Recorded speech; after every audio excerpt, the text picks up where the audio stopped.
Is everybody in? Is everybody in? The ceremony is about to begin.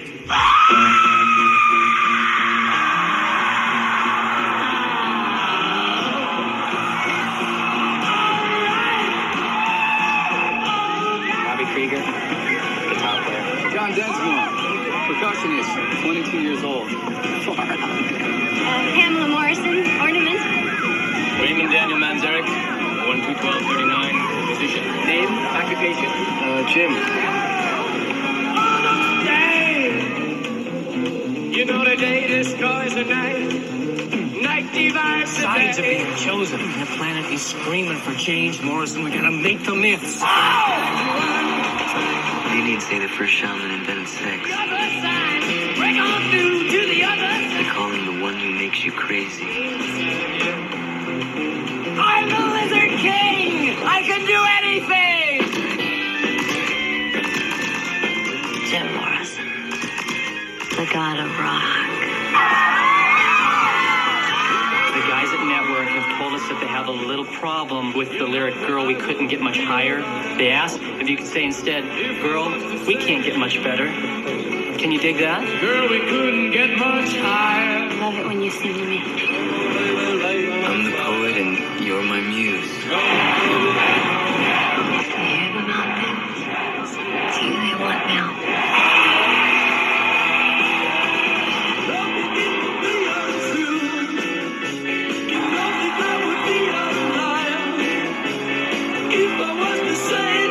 You ever tried drinking blood? Mr. Morrison, you gone too far. You're a poet, not a rock star. What you gonna do for Act 3?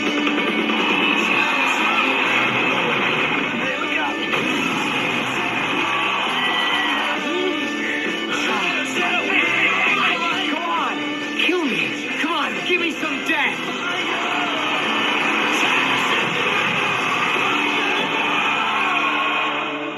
Let's just say I was testing the bounds of reality.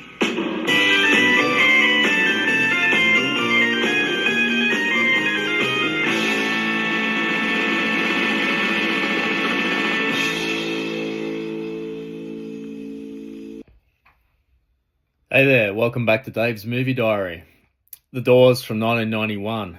Wow, this really takes me back to a pivotal time in my life. One of my favorite times of my life, and it's always a big evocative moment. Rewatching this film, I was there when it happened. When the interest in the Doors was rekindled for everyone except the most hardcore fans. And Oliver Stone at his peak, following a big mid to late 80s and on into a relatively big early 90s, early to mid 90s. This came out the same year as JFK, unbelievably. And what a time to be interested in movies. It just felt like all these great films were lining up one after the other. A lot of them had real cultural weight at this time when movies were still at the center of the culture.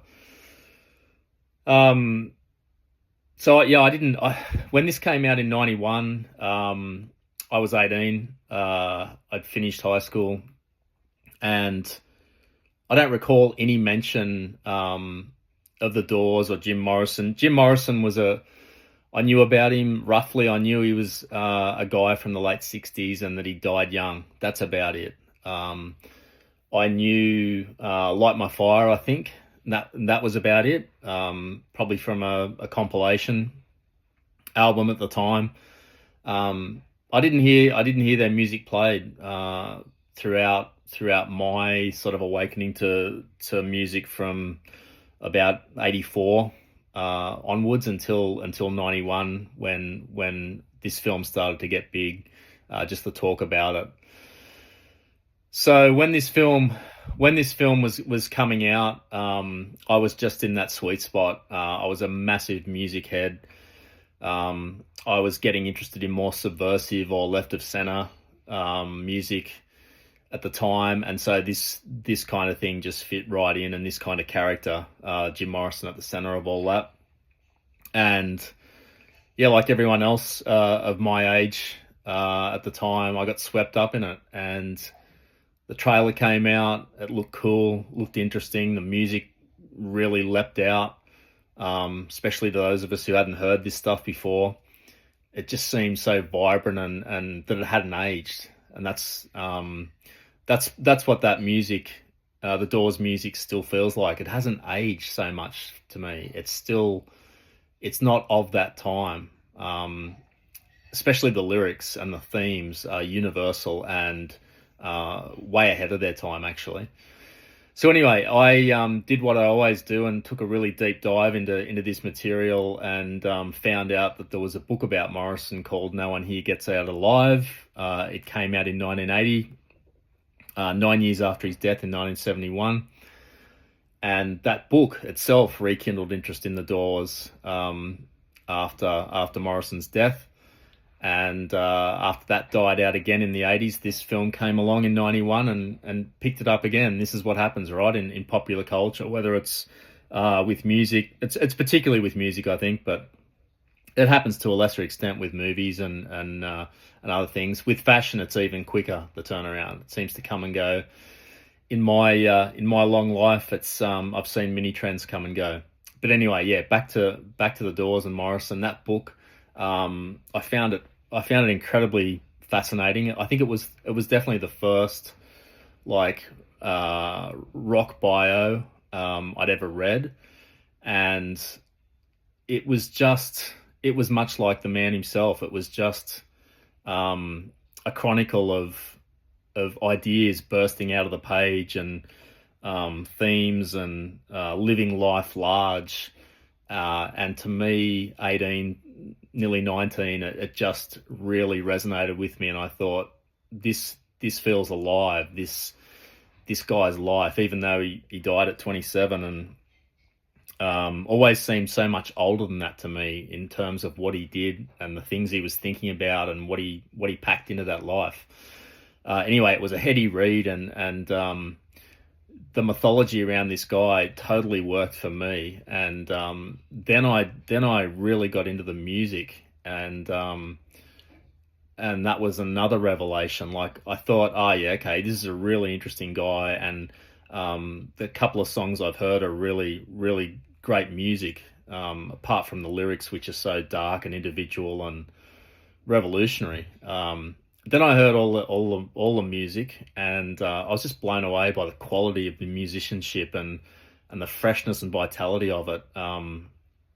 Like 20 plus years after it had been recorded. And so in that book as well, No One Here Gets Out Alive, it was one of those documents that then touched off all these other interests and all these other rabbit holes that I went down to. The main one being Jack Kerouac's book On the Road, which was a major novel for Jim Morrison as a young guy, and it changed his life. And he tried to. I think he was deeply influenced by the book and the characters in that book, especially the Dean Moriarty character, that just wants to go and experience life, whether it's good, bad, indifferent. Every day is an experience, and you get something out of everything, and you open yourself to every experience. And for me at that age, sort of right at the start of adult life, it opened my eyes. It was like what happens in this film when Morrison turns the other doors onto peyote in the desert. And suddenly their eyes come open and the sky seems to be 10 times bigger and the sun's shining down. That's how I felt. It sounds a bit weird, but I don't know. Just at that age, you're very susceptible to new ideas like this and people living these wild, exciting lives. And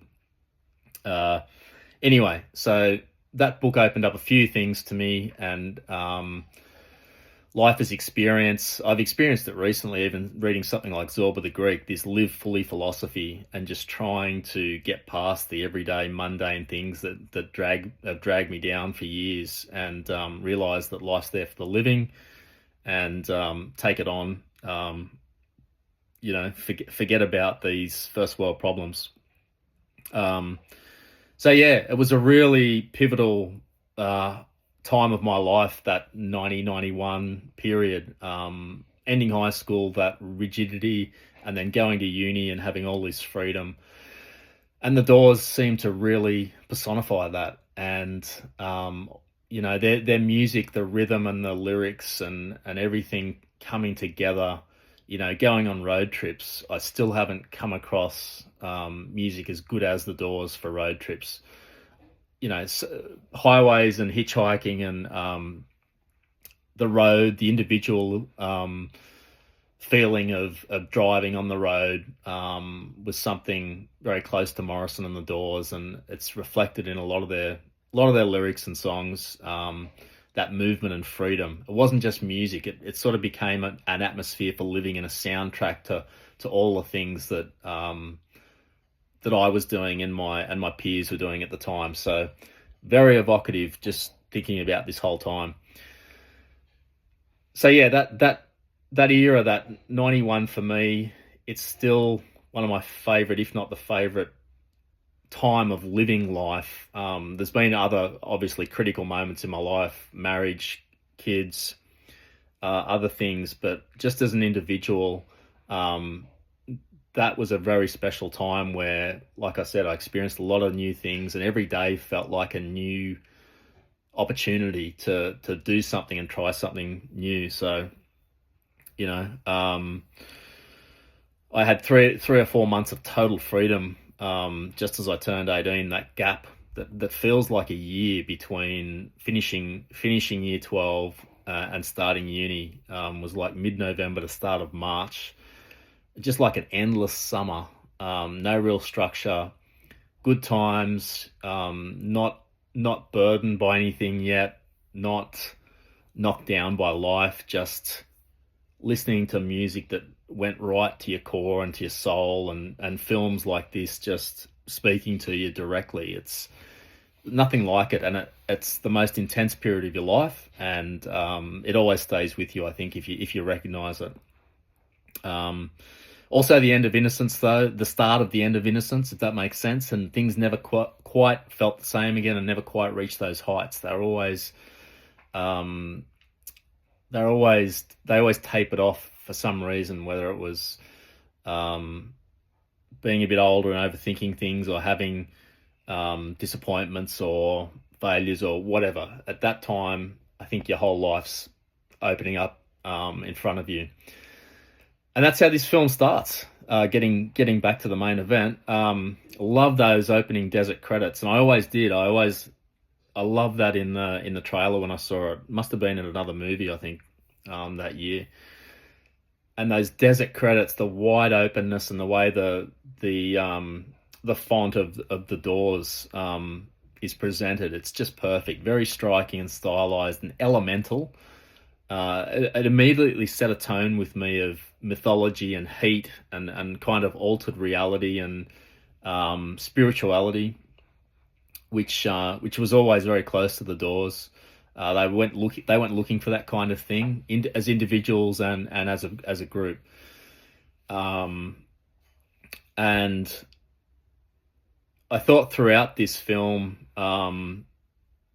there were so many pivotal scenes, especially in the first. I don't know, like with most films, it's always, I think with rare exception, it's in the first 50 or 60% of the film that it really hits hard. And no difference with this one. I thought, while it's telling the story of their rise to the top, and they were kind of experiencing what I was experiencing at the time, to a much more dull and boring extent for me, but just seeing what's out there, seeing what's possible, and these guys did that. So many great scenes just in this film still stand up and are perfectly done. Like the beach scene where Ray Manzarek, as portrayed by Kyle MacLachlan, sitting there on the beach meditating. Jim Morrison comes up as portrayed by Val Kilmer, and they'd known each other from film school. Morrison plonks down there in the sand, and they start talking. and he eventually gets around to saying that he's been writing some lyrics. And Manzarek says, "Yeah, tell me about it." And Morrison sings him the lyrics for Moonlight Drive, and Manzarek's just blown away. And it's, you can feel the excitement, and you feel it as well, and you feel like there's something special here, just like they do. It's done really well. On into the scene where "Light My Fire," the song, comes together. Apparently not too different to how it happened for real. That Robbie Krieger, the guitarist, contributes some lyrics, and he was a great lyricist. Unheralded, people think that Morrison wrote all the lyrics, but Robbie Krieger had a really good, not pop sensibility, but more mainstream sensibility that worked well in amongst Jim Morrison's much more literate and dark lyrics. So that scene feels really youthful and exuberant, and it's like magic coming together accidentally. They show the real chemistry rather than searching, using a technical process or something. It's just elemental chemistry between these guys, and that you see that in the best music, which is why it's so special. This spontaneous creativity is just, as a non-musician, but as someone who just loves music and watching musicians, it's really special to see this on film. Other sequences that work really well, I think, the peyote desert sequence where Morrison convinces them that going into the desert, taking peyote together, which has got strong grounding in Native American Indian history, is done really well. It's really immersive. The band members bonded, and then you get these really cool, surreal visuals. And the use of the Doors music is perfect as background for this. You get all these cool things happening, like the Indian on the horseback appearing. To me, I knew maybe differently to some other people that I saw this film with, I knew what happened. And so I was able to make my own mind up about certain things. Like the guy on the horseback seemed like a mythic figure, a harbinger of death, or like fate watching on. And it seemed to me that Morrison realised that, or that's how he's portrayed in this anyway. And on into the caves where he follows the Indians into the caves, and seems to, it suggests that he sees his own death and that he's at peace with that, because apparently he was never afraid of death. He just saw it as the next step, and that life was just something to get through until you experience death.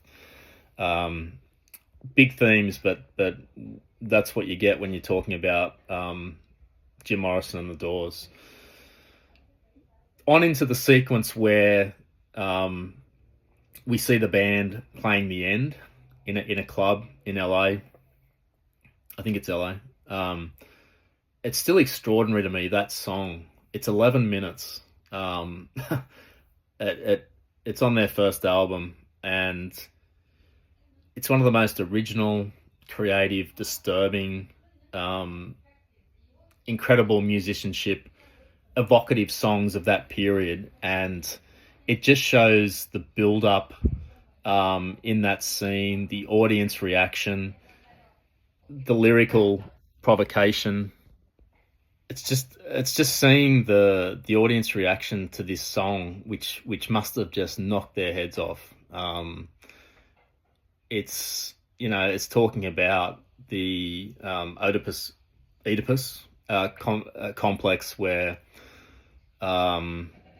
boys grow up to get to a certain age and then challenge their fathers, or feel that they're battling with their fathers and to take their mother. And hearing Morrison sing those lyrics about killing the father, sleeping with the mother, we're talking 1966, 67 here. It's just It'd be immediate cancellation now in 2026 when we're overly woke, but back then it's incredible. It becomes more than a song. It's like a rupture in the culture, and introducing taboo into art. And that's something Morrison was always strong about, was let's explore taboos in society. Why are they taboos? Why are they forbidden? Why should anything be forbidden? That was his creed. Let's look into the abyss and see what it is that scares us. So it's a performance that feels dangerous even now to me. And it's when he first overcomes his shyness and turns around and faces the crowd. And I always found that strange at the time. And then as I got older, I read and heard about so many other stars starting out that way, facing inwards and not having the confidence to face the crowd. It looked crazy at the time, but I've since found out that was a thing. One other one that stood out to me in particular was when they get to San Francisco. They're still on the rise. There's a lot of underground talk about this band with this singer that looks like a god and has this baritone voice and the death lyrics and everything. They get to San Francisco. Ed Sullivan show. Ed Sullivan and a crony come backstage and warn them not to say the words higher in Light My Fire. And they say, yeah, sure. And then, of course, Morrison gets out there and screams higher into the camera. Red rag to a bull. Great stuff. On into the party scene with Andy Warhol and his factory hangers-on, including the actor Tom Baker, portrayed by Michael Madsen. Probably the first time I saw Madsen, unless it was Thelma and Louise. I can't remember which one I saw first, but both came out in 1991. And Crispin Glover portraying Andy Warhol, like perfect casting there because he's such a freaky guy. Every time I see him, he's like an oddball character in films. So he was the perfect choice for a 5-minute cameo as Andy Warhol. On into the photo shoot, the mythic photo shoot where we got the photos of Jim Morrison that everyone thinks of, with his arms held out at shoulder length, gazing into the camera like Alexander the Great, and the media attention ramping up, and this increasing public mythologizing of Jim Morrison, which I understand that he was not at all comfortable with after this probably initial 15 minutes of fame, to quote Andy Warhol. So there's a real sense of momentum, like a car out of control, an excess and life speeding up. And it's also the first signs of Morrison's self-destructive side, which was well known to those around him. Of course, basically an alcoholic, but when he wasn't drinking, he was an exceedingly polite Southern gentleman, cultured, educated, sophisticated in a way. But then when he got lots of drinks into him, he became Mr. Hyde, and would spin out of control and be very boorish and take anything and take anything on. So it starts to show that duality in the man. Val Kilmer as Jim Morrison. One of the most striking performances, not only of the 1990s, but of all time. It's a travesty that he didn't get nominated for big honours for this. It's a travesty that he didn't win. This is the same year, of course, that Anthony Hopkins won for Hannibal Lecter, and that was an indelible performance. But it was a 15-minute performance, and it was arguably as a supporting actor to Jodie Foster in Silence of the Lambs. I know I feel like the landslide that was Silence of the Lambs, and a fantastic movie. I don't want to put that movie down, or Hopkins or anything, but what Val Kilmer does in this is just unbelievable. It's incredible. He is Jim Morrison. He's not just portraying Jim Morrison. He is Jim Morrison. And I understand John Densmore, the Doors drummer, was a technical assistant to this film, and apparently he thought it was Jim Morrison at times, and he was a guy that was, you know, living day in and day out with the real Jim Morrison. The physical resemblance is uncanny, especially at times when Val Kilmer was not looking directly into the camera. He's just walking out of shot, or we're following him from behind, or just the way he moved and the way he wears the clothes and the vibe and everything, even the side profile. To me, I had to think, is that Jim Morrison? Like, and I know, like, I've studied Jim Morrison a lot in videos and photos and everything. It's incredible. Not as much front on, still very, very close, but I think Val Kilmer captured Morrison's presence incredibly well, and I heard that it was very hard for him to break character. It really screwed him up for a little while. He did a lot of the singing and the voice. He gets the voice very close, and just the gaze and the stillness that Morrison had. Lots of things. Anyway, it's incredible, and he really, of course, captures the charisma. But also the self-destruction, the sudden volatility which Morrison had, the shrieks, the screams, the rage. And without that performance, this film doesn't work at all, obviously. So that casting was key. And that was critical. And to be honest, when I heard about this, I knew who Val Kilmer was, but I was surprised. I thought, wow, this is like a once in a lifetime role, and they've given it to Val Kilmer. And up until then, I did think he was a little bit lightweight. I'd only seen him in things like Willow, or he was in something else in the mid '80s, Top Secret, which was like a spoof, as we used to call it, of like spy films. I hadn't seen him, I think, in anything really where he could be taken as a serious actor, and I thought that this really deserved that. But look what he served up, and then he went. From then on, I was a true believer. I then saw him the next year in a cameo in True Romance as Elvis inside Christian Slater's Imagination, and another excellent film in '92 was in called Thunderheart, which was set on an Indian reservation, and Val Kilmer comes in as I only watched this last year for the first time in 35 years, whatever it was. And that's a great film, worth checking out if you can see it. I found it on YouTube. He comes in all swaggering as this FBI agent, and comes to terms with his Native American roots. It's a really good film. Of course, then he went on to Tombstone in '93, and probably was the standout performer in that film. That's another one I've got to revisit soon. I haven't seen that for a long time as Doc Holliday.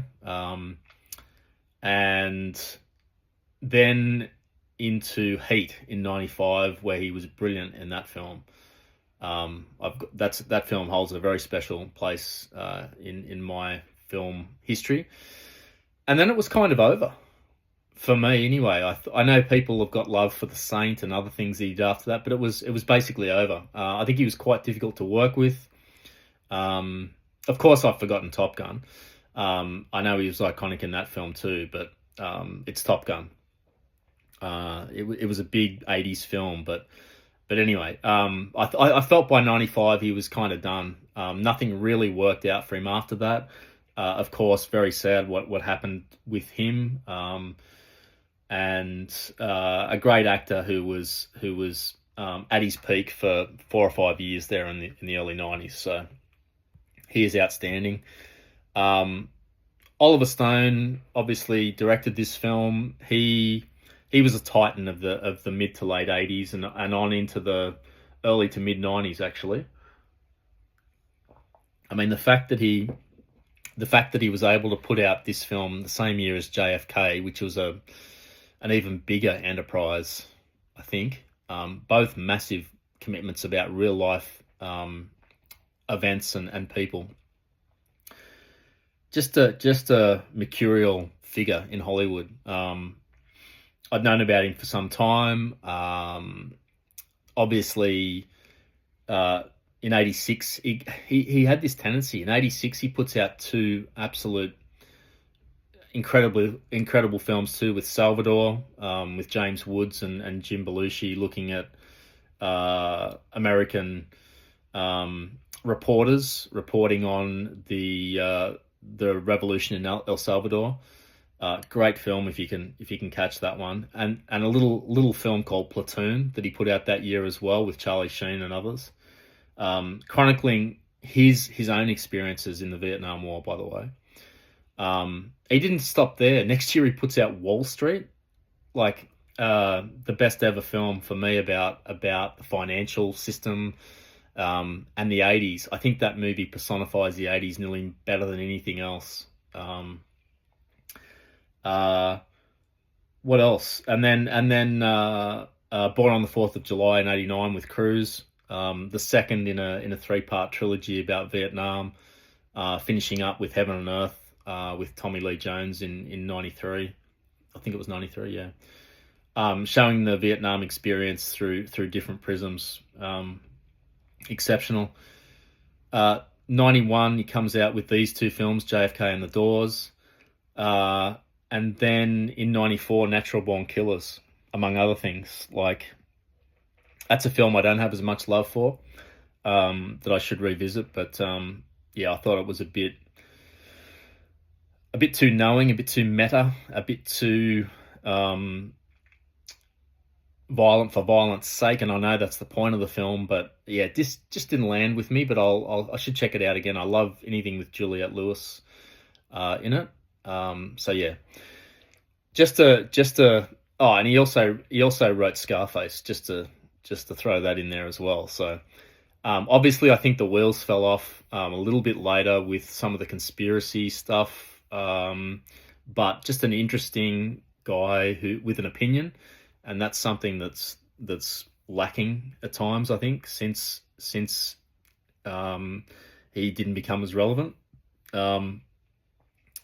Real myth maker in his films. He's not always interested in linear stories. He really tries to capture the essence of his subjects. And like in JFK, not everything in this film is historically true, but he does it for cinematic reasons with, take your pick, 80% truth, and makes you get excited about the subject and want to look into it more, and makes it cinematic and a big film experience. So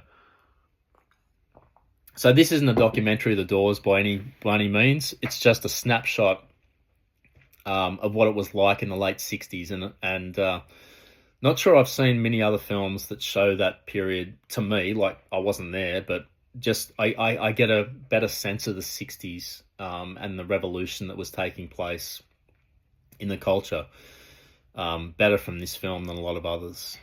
You've got the Vietnam War lurking in the background to everything. That seemed to colour everything.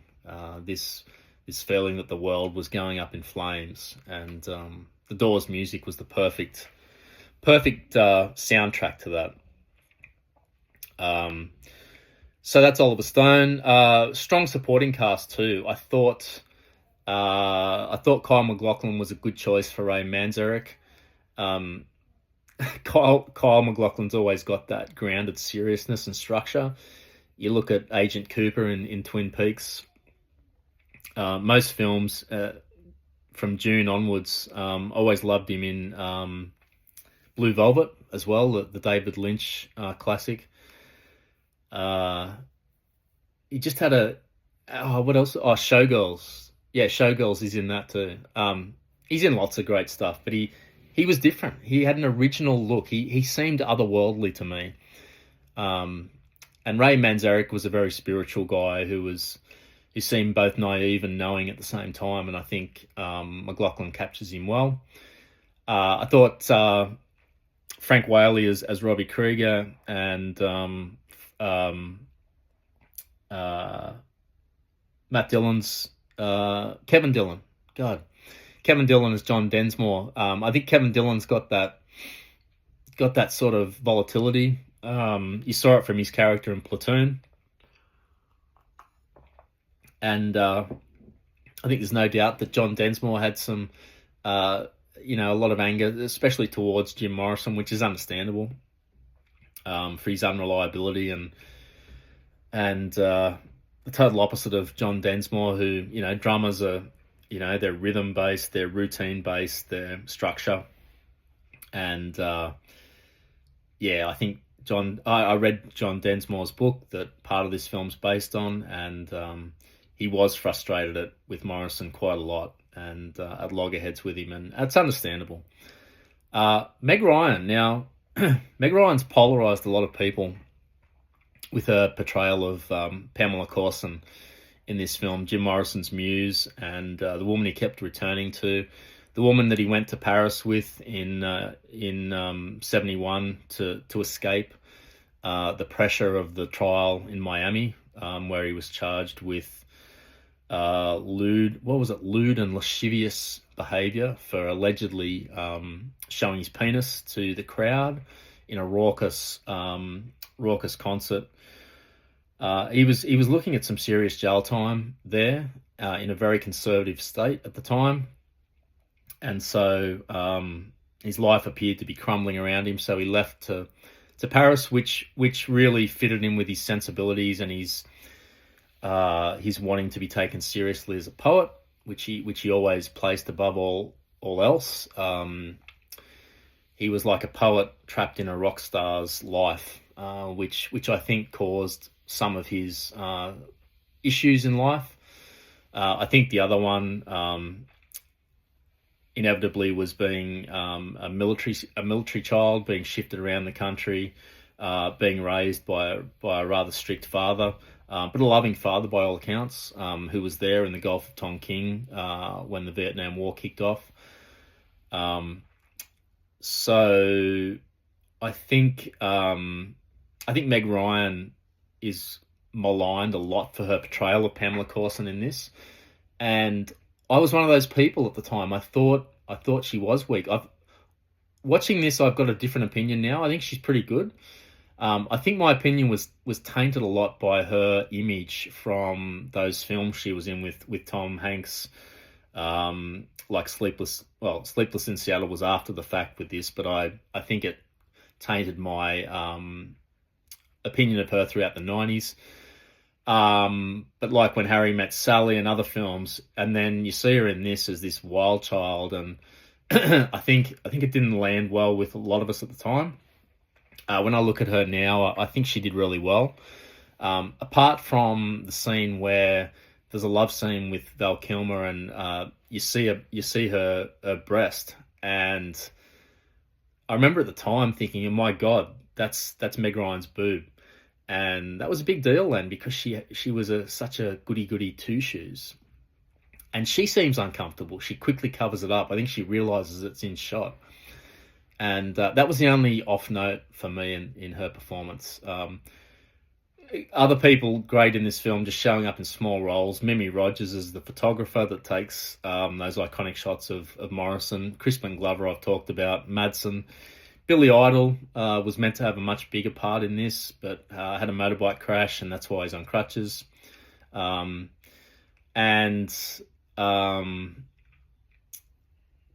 Yeah, a lot of other people, too many to mention really, but good cast of supporting characters, and many that are repeat performers in Oliver Stone films. The music, of course, you can't get away from the music. That's what started this whole thing. The way that Stone uses the Doors music, I think, is extremely deliberate and excellent. It's not just background scoring. he really uses the music to tell the story, and for me, picks the right songs at the right times, even if it's only parts of the music, even if it's without the lyrics. Just the tone of the music is perfect. I think the way that the end is used is excellent. The desert sequences sync to atmospheric sections of the music. The concert scenes built around that real reality of the performances, and the music used was excellent. I don't know if it was the same music used in those sequences for real, but using a militant song like 5 to 1 just before all hell breaks loose, I thought was excellent timing. So what I'm trying to say, I guess, is the music isn't separate from the narrative. It really is the narrative at times, as it should be. And I think the film really shows Morrison's personal arc quite well, from that early optimism and creativity, that spurt that he had where he had all these lyrics from taking acid a lot, and just his mind was exploding with ideas, and he just had that way with words from the get-go, escalating into fame and excess and seemingly enjoying it for the first throes of that, but then increasing instability, self-destructive tendencies coming out, brought on by all the alcohol abuse. And the film just reinforces for me, how young he was throughout all this. I had to keep reminding myself, he's 23, 24, 25 for most of it, dealing with some very, very adult things, and lived the life that most of us don't live in 70 years, which was his whole thing. A life lived at extreme speed. And I think the film really gets across the idea that his life was compressed. Too much experience, too quickly, nothing grounding him, just exploding, and ends way too soon. So like I said, the film clearly takes liberties with chronology and events, but Oliver Stone does that a lot. JFK is another example. I mean, JFK is done to excess, and that turned a lot of people off that film. When this one, not so much. Just a few moments aren't either correct or they're out of chronology. But I think it's done on purpose, because Stone always seems to prioritize that emotional truth rather than the strict timeline of events, or even the events themselves. He's keen just to get across the cultural impact, what it felt like to be living in those times. So it's really should not be seen as a documentary or a reality impression. It's a lived impression of an era that he was similar age. He was in Vietnam, I think in the late 60s when a lot of this was going on. So he can relate to the time. So he's the perfect guy for me to tell this story.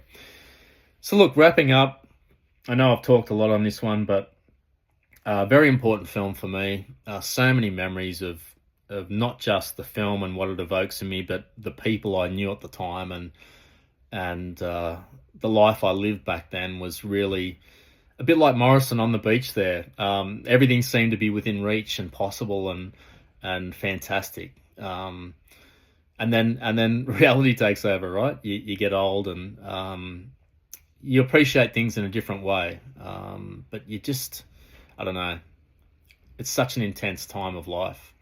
So look, this I think still holds up really well as a cultural portrait and a mythic retelling of the Doors, which they deserve. They were a mythic band. They deserve a spectacle like this. They were like a comet, only around for 4 or 5 years tops, and the effect they had and still continue to have. I know so many people that just love their music, and it's not just, oh yeah, it sounds catchy. People who like the Doors like the lyrics, and they like the dark undertones and the different way, the way the music sounds different. Manzarek's organ for one thing, and how he played the bass notes at the same time. They never had a bass guitarist, so they got a totally different sound.